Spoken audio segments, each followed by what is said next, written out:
Shri Patni mode ઘાંચી જ્ઞાતિ સમાજના કુળદેવી માં બહુચર વિશે આપત્તિજનક ટિપ્પણી મામલે પટણી સમાજે કલેક્ટરને આવેદનપત્ર આપ્યું હતું। વડોદરા જિલ્લા કલેક્ટર કચેરી ખાતે શ્રી પટણી મોડ ઘાંચી સમાજના આગેવાની હેઠળ સમાજ અગ્રણીઓ સાથે આરએસીને આવેદનપત્ર આપી રજૂઆત કરવામાં આવી હતી। શ્રી પટણી મોડ ઘાંચી જ્ઞાતિ સમાજના આસ્થાના પ્રતીક અને કુળદેવી માં બહુચરજીના નામે થોડા સમય અગાઉ મનસુખ રાઠોડ કે જેઓ લોક ડાયરાના કલાકાર છે,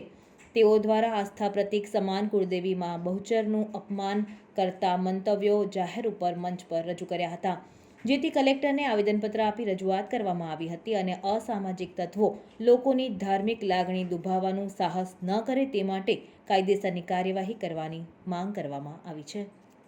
પહેલા મનસુખ રાઠોડ કરીને એક ડાયરાનો કલાકાર હતો, એમને જગતજનની બહુચર માતાના વિરુદ્ધમાં અમારા કુળદેવી છે એના વિરુદ્ધમાં અપશબ્દ બોલેલો અને ખરાબ શબ્દ ના સંભળાય એવા શબ્દ બોલેલો,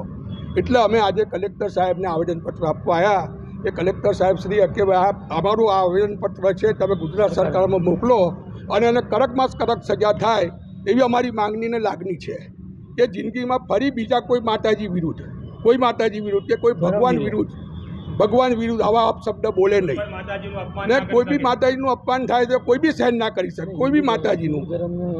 અને ધર્મના તમે ધર્મ કરો, તમે ડાયરા કરો, અમારાથી કોઈ મતલબ નથી, પણ કોઈ માતાજી વિરુદ્ધ કે ભગવાન વિરુદ્ધ તમારાથી બોલાય જ નહીં, અપશબ્દ ના બોલાય। એટલે અને પટની સમાજ આનો સખત વિરોધ કરે છે। વડોદરા અને આપણે બહુચરાજી, સુરત, પાટણ, મહેસાણા, ચાણસ્મા, વડનગર બધેથી વિરોધ થયેલો છે અને એની મહેસાણામાં ધરપકડ બી થયેલી છે, પણ છૂટી ગયો છે, પણ ફરી અમે લોકો કેસ કરીશું આના પછી બી, અને બીજા બધા બી કેસો થયેલા છે, પણ આના ઉપર સખત પગલાં લેવામાં આવે અને ફરી કોઈ દિવસ આવું શબ્દ બોલે નહીં એવી અમારી લાગણી અને માંગણી છે। વસંતભાઈ પટની સમાજ પ્રમુખ।